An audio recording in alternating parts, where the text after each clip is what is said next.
It's the first official week of practice. Ball State women's basketball in the thick of it now. We have head coach Brady Sallee joining us here from the Betsy M. Ross Sports Link Studios.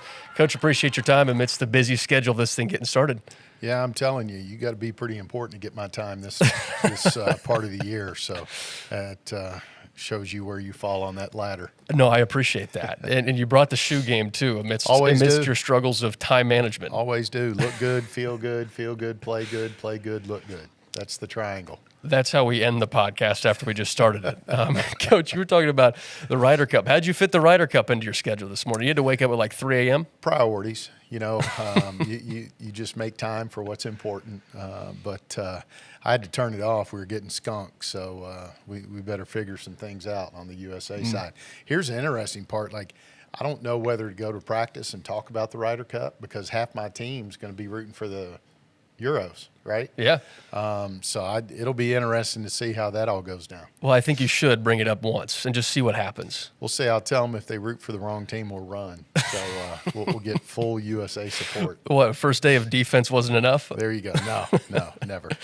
Coach, you're talking about the first week of practice. What have the first few days been like for this team? You mentioned all the different players coming in from Europe. How's that been?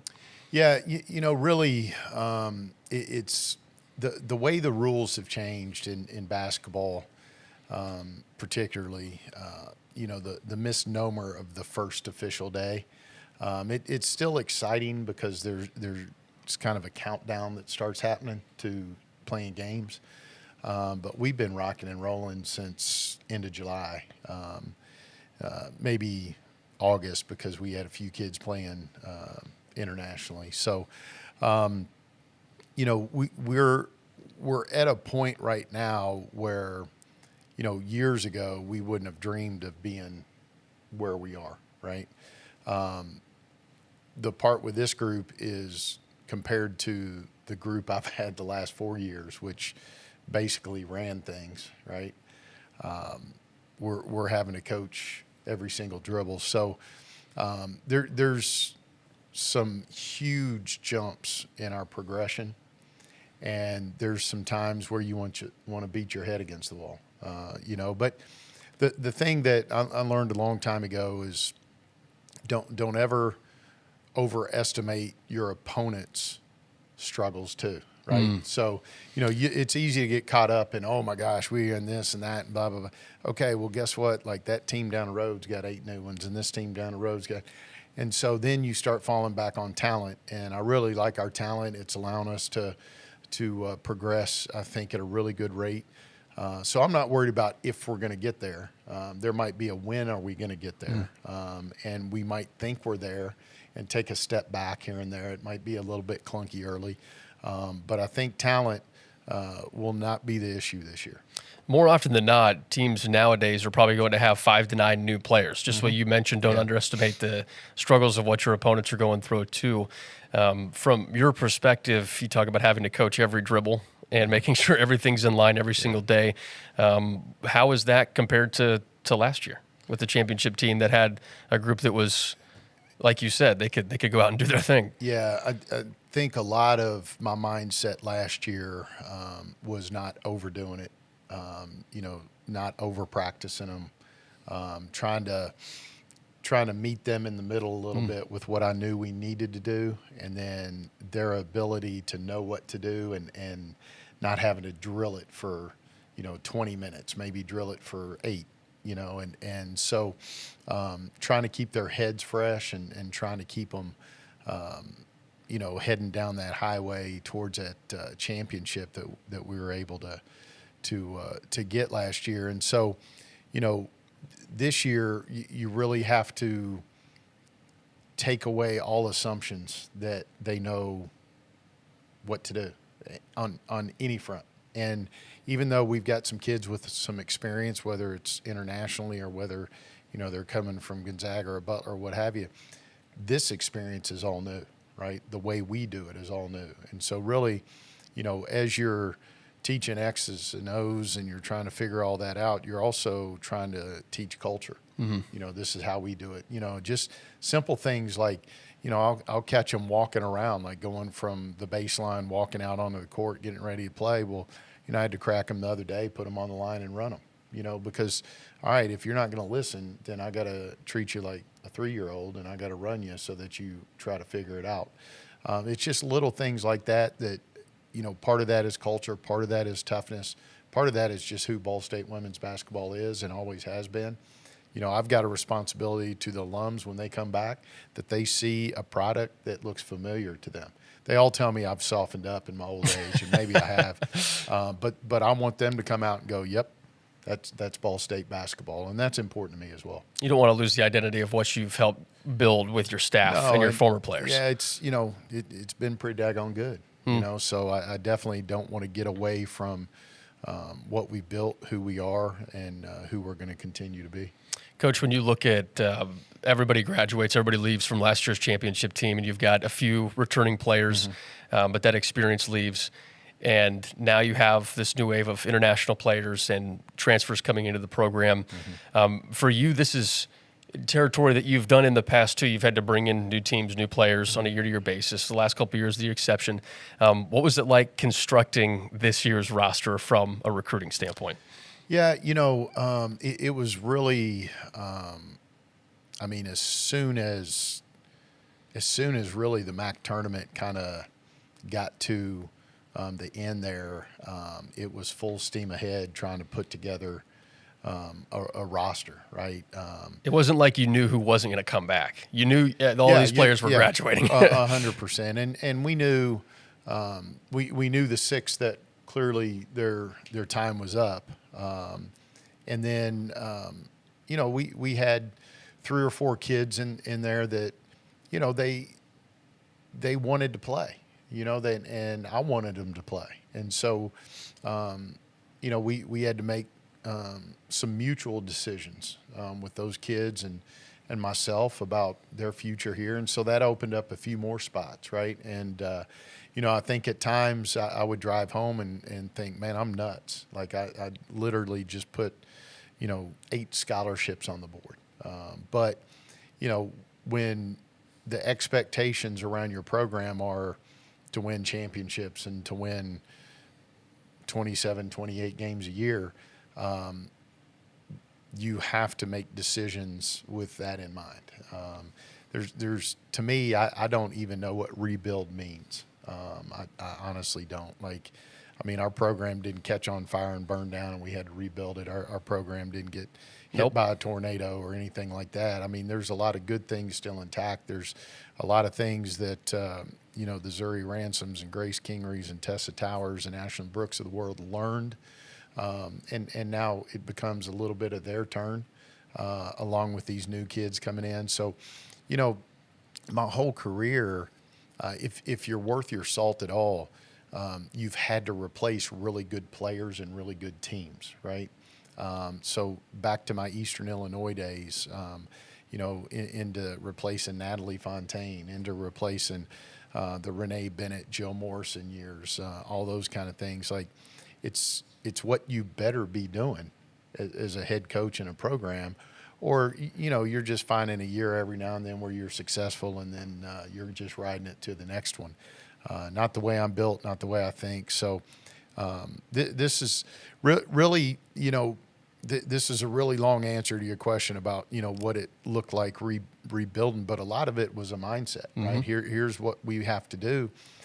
We didn't get stressed. We didn't go cuckoo. Now, probably if you ask Audrey, my associate head coach, there was some stress to it because she did an incredible job bringing all these kids here, every single one of them. And so she was the boots on the ground doing a ton of that work. And her relationship with all of those kids is really what ultimately led them here. And so luckily we've got across the world, we've got really good connections that know what our program's about, know what kind of players are successful. And here's the interesting thing, and as we built this, right, what we found was the kids that we were recruiting almost were recruiting us. They wanted to be a part of this. We had guys calling saying, hey, I've got this kid, and she's got this offer, or another one's committed here, or whatever it may be, but your program would be best for them. Are you interested? So we were making decisions like, really, I don't think that's the right kid for us, or yeah, we really like this. It's a great place to be in. It really is, and so a lot of work has gone into that, but it paid dividends because, like I said, we were able to rebuild the roster and check all the boxes with talent. And when you're able to do that and you have those relationships, it changes everything. Yeah, 100%. It's because there's really not you're not just making cold calls begging the kids to come, right? There's a connection right out of the chute because our system, our program, our culture matches what those kids are about, what those coaches, agents want for their players, and so that was the cool thing. We recruited in some tall cotton this summer, right? So we recruited against SEC schools, we recruited against ACC schools, Big 12 schools, and we got those kids. And it's not because we're better, maybe we are, I don't know, but it was because what we have going on is what they wanted, their families wanted for their kids, and so it ended up playing out really, really well. And there's also the testimonial aspect of Natalie Fontaine, who's from overseas, can attest to this. There's plenty of other players that have gone through Ball State women's basketball that can do the same thing and tell people overseas and vouch for this program. You mentioned it, Audrey's been able to recruit so many of those players.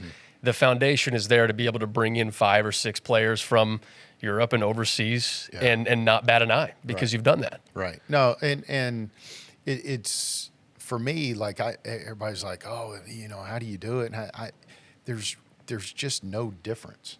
I mean, there's no difference recruiting these kids. Technology has solved a lot of it because you can get on a Zoom. You do that with kids here now. You Zoom call with them and the whole thing. I'd pay to see you on FaceTime, by the way. Well, a lot of people would. I might start my own platform. Cameo. No, you just need to get on Cameo. Yeah, cbrady.com or something like that. We're in. I don't probably make a nickel or so, but no, it's just the same process, and really how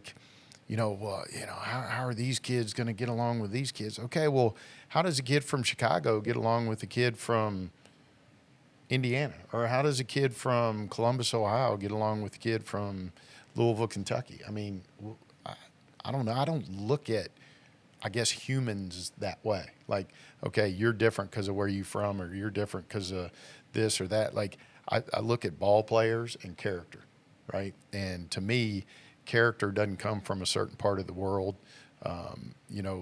Like the level of ball player you are doesn't come from a certain part of the world. It's just like, are you a good fit here? And so if they start playing ball on Mars, we'll probably take a look at those kids if they fit. And you're going to send Audrey to Mars? That's the biggest thing. Well, there's days I think she comes from Mars. But no, we'll leave that one there, Mick. Coach, you brought in some players that were also not international players. You mentioned Gonzaga and Butler. With those 2 players specifically, how are you seeing them already take charge and be a part of the program? Yeah, just first of all, Bree and Carson are through the roof. You talking about character? I mean, geez, Louise. The thing I hate with Bree is I only get to coach her for a year.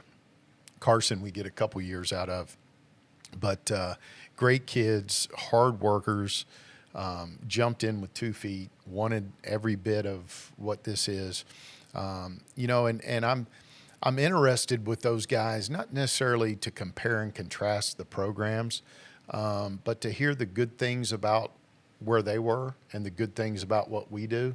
And, I think you can always learn in those situations. And Bree's maybe coming from a little bit different situation than Carson because, Gonzaga is one of those high-level mids, in certain years, maybe the best mid in the country. They've, a lot like us, they've been able to go out and play the who's who and be really, really successful. So clearly there's a culture piece to what they do that I'm interested in hearing about. I think her being a product of that is really helpful. There's instant credibility amongst her teammates because of where she came from and the things that that program stood for. Carson's coming from a little bit different situation where they're trying to figure out winning down there, and so she wanted that part of a program. She wanted the expectations and we're supposed to win every game mindset. At times a little bit new for her. She's wide-eyed with the freedom that we allow our players to play with. I think it'll be really good for her game. But, man, does she work hard. Every rep she takes, it's 110 miles an hour, which I love to death. So both those kids, as they're trying to figure it out, they've been great with just really diving in and saying, hey, we're Ball State Cardinals right now. You mentioned the 4 that are returning. Mm-hmm. What have you seen from that group of 4 to help elevate their game and what they can do for the program this year? Really, across the board, all 4 of them, huge jumps. Grace Kingery, she comes back with probably the most playing time, the most impact as a freshman. We all know what she can do. She can make shots, I had to stop practice the other day and say, hey, kiddo, like, you pass up another shot, like I might send you back to North Ridgeville. That's not why you're here, So take the shot. Yeah, she's got to go from being a kid that was a complimentary type kid, and okay, I'm going to take the shot if Allie gives it to me in the right place in the shot clock, or I'm going to take the shot if Alex plays from the inside out. Well, now she's got to be at times the first option in a lot of things that we do. So the mindset really has got to be the biggest jump for her. I think Zuri Ransom is a young lady that everybody will see the work she put in the off season. Physically looks really good. She's playing with some confidence. She's shooting the ball really, really well. We've slid her from on the ball to off the ball. Okay. So I think that's going to benefit her game. Last year I give her a lot of credit because we needed her to play behind Allie a little bit. Well, who in the world wants to play behind Allie? One, you're not going to play very many minutes.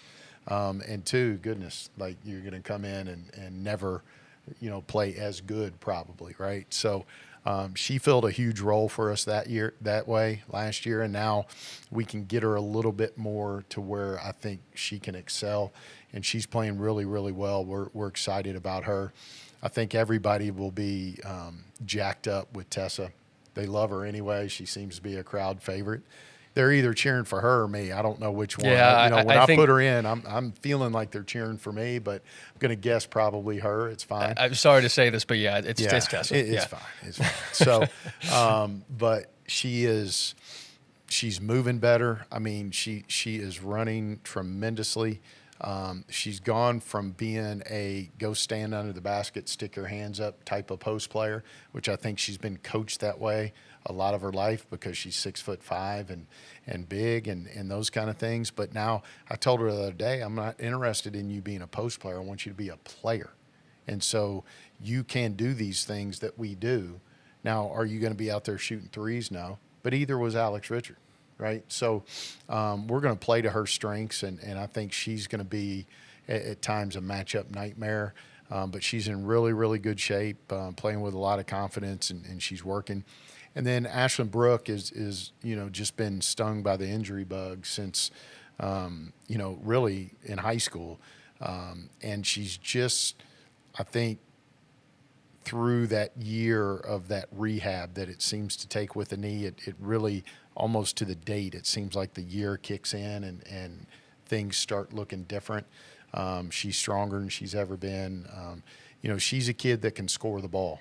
There's no doubt about it. So at times I got to remember, I got a reminder that an assist is okay to get every now and then. So we've got to go from getting one a week to maybe one a day, and then maybe one a drill, and then maybe put together multiple ones. But she can score the ball. I definitely don't want to take that away from her.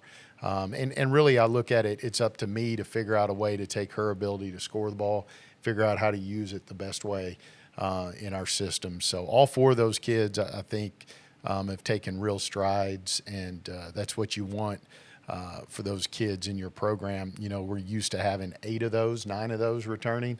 It just, I think the way that sports is built at the college level right now, it's going to look more like it does right now. 4 or 5 of those returning kids, and then you try to build it.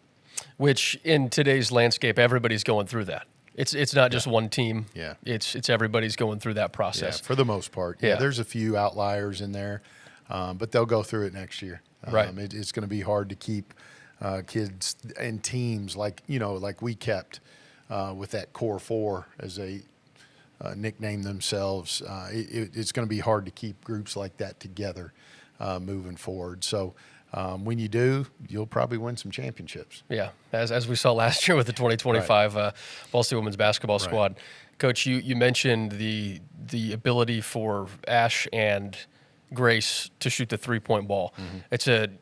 Your teams have always had 2, 3 3-point shooters that you'd lock in and count on. Mm-hmm. Have there been others who have started to show that as well from the international group that are hitting the 3-point ball right now? I think honestly this group will be across the board a better 3-point shooting team. Now, do we have a Maddie Bischoff that's just a knockdown? Maybe Grace becomes that. But I think across the board, really with the exception of Tess, everybody out there is going to be shooting threes. So Alba, at 6'3" and playing in the post, is going to be shooting threes. She's kind of the opposite of Grace. I got to remind her she can go to the block sometimes. A lot of pick and pop kids that like to get out there and shoot it. Bree Sallenbein, the kid from Gonzaga, 6'3", 6'2", really long, shoots a tar out of it. Zen shoots it really, really well. So we've got some real size that can really shoot it. Brooke Winchester, our freshman from Warsaw, that's one of the reasons we wanted her here. She rebounded and she could stretch the floor shooting the 3 as a big. And so really, as we constructed this group so quickly, we said we want them to shoot it. We want them to be able to play out on the perimeter.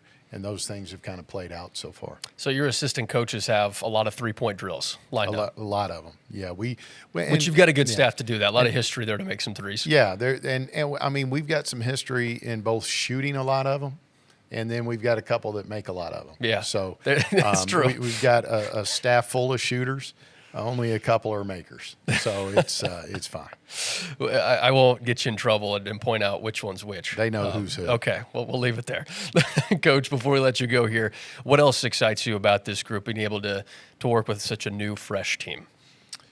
Well, I think just the challenge. I think one of the things I love about what I get to call a job is the competitiveness that I get to work in every single day.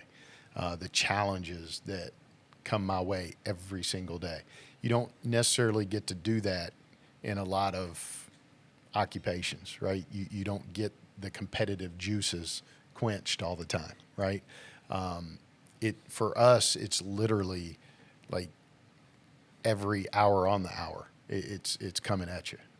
And so, this is the part of it, that I think there's probably more believers around our program that, oh, yeah, they're going to win just because, that's what they do, which is exciting.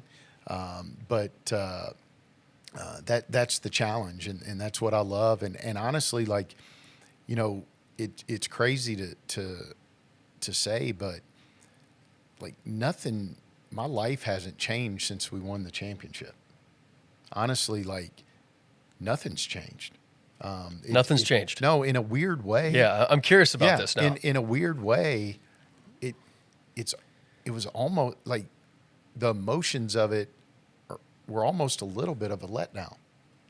You're like, oh man, and we're gonna, and then it happens, and you cut down the nets, and that moment, the present of it all was, and the memories that you have from that will never go away. That clearly was different. But then the next day, you're like, okay, we got to recruit. We got to go build the team. We got a job to do. Oh, yeah, we've got 8 scholarships to fill. And so, yeah, it was like, I've heard some other coaches through the years talk about this. It's cutting down the nets and doing all the stuff and having years like that. You kind of, it's like, okay, like, wasn't that what we're supposed to do? You know, so you get to that, and again, I don't want to discount that part of it, but I will tell you this: my feelings for the kids that were a part of that are way bigger and more emotional and stronger to me, and more important than the trophies or the nets that sit in my office. It's that for me is what will last, and maybe what has changed is that connection with those 13 kids and our coaching staff. I'm getting chills talking about it. That connection will never go away, no matter where they are, no matter what they're doing, no matter how many points they scored. You know, the collective that led us to winning that is really what changed in terms of that group and all of us. But the job, the program, it's like, okay, and honestly, a little bit of a letdown. So I don't want to act like it's not worth it. I don't want to act like I'm not appreciative of it, because nothing could be more true. But in terms of just oh man, this is different now and this is different, it's like nothing. And so, I'm still waiting to walk into a restaurant somewhere and they say, hey, you can eat here free forever because you won that championship. Where's your NIL deal? Yeah, I mean, but, I guess that might have changed some things. But, no, in all honesty, awful proud of what we did last year. But in terms of our day-to-day and what we have to do, I'm still waiting to find a pocket of time in the year where I can really celebrate what we did. I don't think I've done it yet.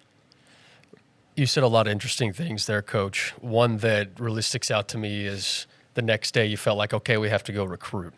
A.J. Brown, after the Philadelphia Eagles won the Super Bowl, he said 2 days later, I just wanted to go out and show my skill set one-on-one with people. He said, yeah, the Super Bowl winning was great, but he said, I play the game, yes, to win, but I play the game to show my competitiveness and how much I love the game. Right. It sounds like that's what you're talking about too. In some way, you're talking about the relationship with the players, the staff, the community, and just playing basketball means more than anything else. Yeah, I've always said this: the wins and losses are just byproducts of doing it the right way, or I guess doing it the wrong way. And I guess in a macro kind of way, winning a championship at the end of it all is really just a byproduct. I don't know that it's ever been the goal. Through the years, everybody, oh man, like you got to want to win. Surely that's your goal. And well, yeah, of course, right? But it's like, for me, it was much more about the process and from day to day, just diving in and doing it right, and then just letting it having belief in yourself that when you went on the court or you go on the field or whatever it may be, that your training has been good enough, and let's go. Whether we're playing UConn or whether we're playing Akron, like that doesn't matter. Whether we're playing for a championship or whether, it just doesn't matter, right? And so for me, that I don't know. There was always the elephant in the room, right? Oh, you haven't won the MAC, but I don't know. I didn't necessarily mind the elephant. It didn't I didn't worry about it. Yeah. Because I was much more worried about what I think is important and what drives me. And I just truly believe that it was going to happen when it was going to happen, and it was going to happen with the right group. It was going to happen at the right time. And you know what? If it didn't, I don't know that it would have changed me. That's what I'm saying to you. Like, I'm not any different than I was. I don't coach different. I don't think different. I don't sleep different. I don't eat different. I need to eat different, but I don't. I mean, so it's like, okay, well, what did it do?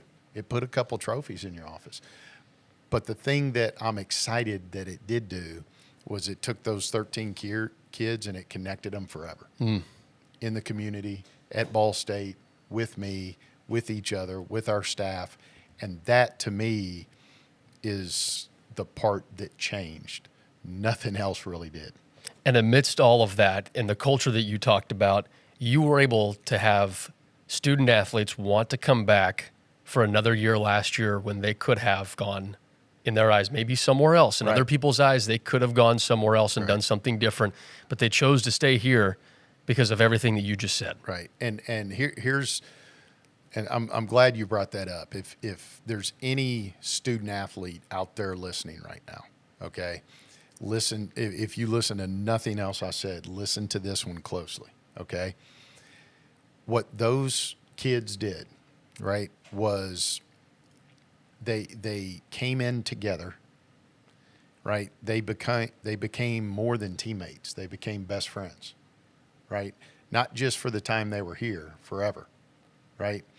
And that's why they stayed, because they wanted to do it together, right? So they mixed that friendship and that relationship that they had built. They mixed it with the culture that we had built, and the goals, and they put it all together, and it ended up in a championship, right?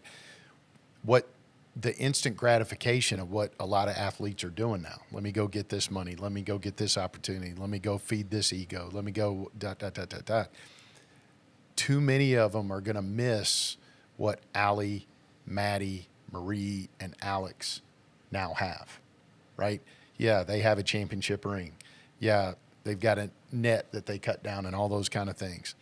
But what so many student athletes are going to miss with this new model of college athletics is that lifelong best friend, family, whatever it may be. And that's what I hate about where we are right now in college athletics, because I know how that changes people. I know how important it is, when you're 18, 19, 20, but also when you're 31, 32, 33, into your 50s. I know how important that is. I'll still keep in touch with my college teammates. Some of the best people you'll meet in your life are from college. Well, and you just you just have a bond that you went through things that nobody can understand, and whether it's crazy stories or fun times or hard times or what have you. And if you're constantly jumping and all that other stuff, you barely have time to even learn anything about your teammates, let alone become lifelong friends with them. So that's the part of it that I think, in this world of value, okay, I'm worth this and I need this much money and okay, what about that value of really becoming like a successful person, right? Not all rich people are successful. I will tell you that. And so chasing that money can lead you in some weird places. But I tell you, making a commitment to your teammates and to programs and to yourself to become the best person you can be, man, I tell you, if somebody could figure out how to put a value on that, it'd be way more than all these people that are chasing NIL deals, that's for sure. We had Allie Becky on the radio show last week, and she talked about how she still FaceTimes Alex and Lachelle. They're both playing, all three of them overseas. Yeah. And those connections are what you're talking about. They're all playing overseas, going through something together, but away from each other, but they can trust each other's opinions because of what they just went through. And the cool thing is they're motivated to stay in each other's lives. That they want to stay in each other's lives, right? So that part of it, I think, is what was built. It's easy sometimes when you haven't built that, when you haven't worked to that. It's easy just to say, well, okay, my time here's done, so I'm going to move on with the rest of my life. And those kids will never think that way about one another. They'll always want to know, okay, Maddie, how was your day? Okay, Marie, how was your day? And, they can be in Florida and they can be in Kentucky and they can be in Greece, Italy, and Romania. But, man, when they're on FaceTime together, it's like nothing's ever changed. And that's the cool thing. I experienced it this off season. My college center fielder, his son played at IU, played baseball.